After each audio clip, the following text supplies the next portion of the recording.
episode of Get to Know Citrix. I'm Scott Solomon, technology consultant from Ingram Micro, and today we're going to talk about Citrix Cloud. But before we get into the details, I want to dispel one myth about the cloud, and that is there is no cloud. That's right, it's just someone else's computer. The cloud is not some radical different technology. The cloud is merely a different way of delivering and accessing the technology that we're already used to in the data center. And in order to understand Citrix Cloud specifically, we need to be familiar with certain key terminologies when it comes to the cloud in general. And those relate to the type of cloud and the type of service. So the first cloud type is a public cloud.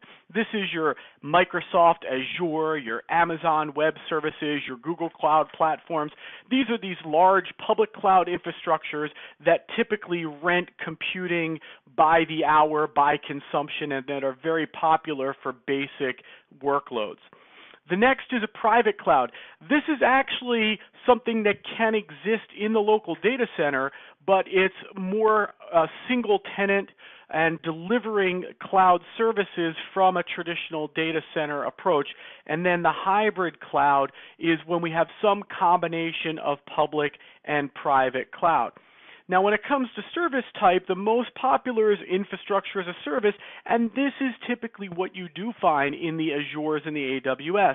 This is where the bare metal is provided by them with some virtualization layer on top of it, and then the rest is up to you to manage. The basic Windows, anything above that hypervisor level is yours to manage.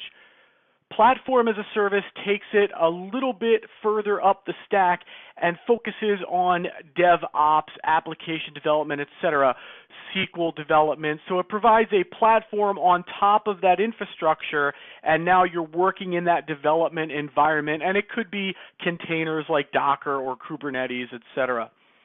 Software as a service is like the Salesforce or the Office 365. It is where all of the infrastructure, all of the underlying components are maintained, managed, provided by the solution provider, and you have access to the application. So when you're doing any kind of management, you're managing in the application, you're not managing the application itself. So now that we're familiar with these terms, let's talk about Citrix Cloud and why we say it's the cloud that isn't. First of all, we want to define what it is and what it isn't. So Citrix Cloud is not a public cloud. It is not like the Azures. It is not like the AWS. In fact, it's not infrastructure as a service at all. What it does is it's a SaaS solution that takes the access and management layers of a traditional on-premise Citrix deployment and moves those to a cloud environment that's maintained, operated, and kept up with by Citrix. So customers continue to maintain and provide the hosting environment for the actual workloads, for the virtual apps, for the virtual desktops. Anything that's customer specific, that's intellectual property, that's proprietary information, does not reside in Citrix Cloud. And that's a key distinguishing feature of Citrix Cloud. So let's take a visual look at this. This is a traditional on-premises Citrix deployment. At the far left of the screen, we've got the user connecting in through Citrix Receiver. On the top portion of the screen, we see our components, our management components for Citrix. Storefront, delivery controllers, our SQL database, our license server, and our management consoles of Studio and Director.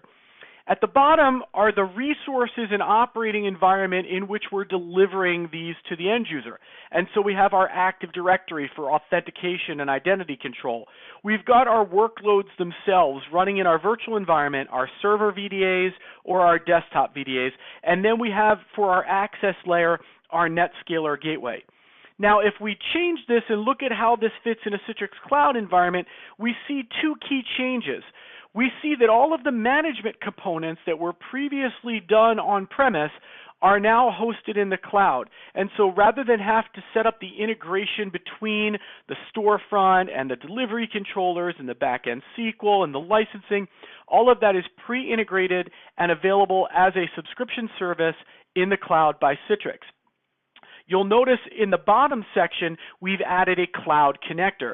This is secure outbound communication to the Citrix cloud environment that discovers those on-premise resources. So this facilitates communications between the resource location and Citrix Cloud. Now you see in this example, we're still keeping our access layer as the NetScaler gateway on-premise. However, we have the option to even move that to the cloud, utilize the Citrix Gateway service, which is simple to set up, as easy as a checkbox that says use gateway service with this resource location, and we're up and running. And so from a Citrix Cloud solution, we can get to we want to deploy it to it's deployed in record time, because all of the integration, all of the heavy lifting, all of the hard work is done for you. So this is Citrix Cloud. It's a great option for those that are considering new Citrix deployments or for those that have existing Citrix deployments. I hope you've gotten to know Citrix Cloud a little bit better based on this video, and we look forward to the next installment. Thank you.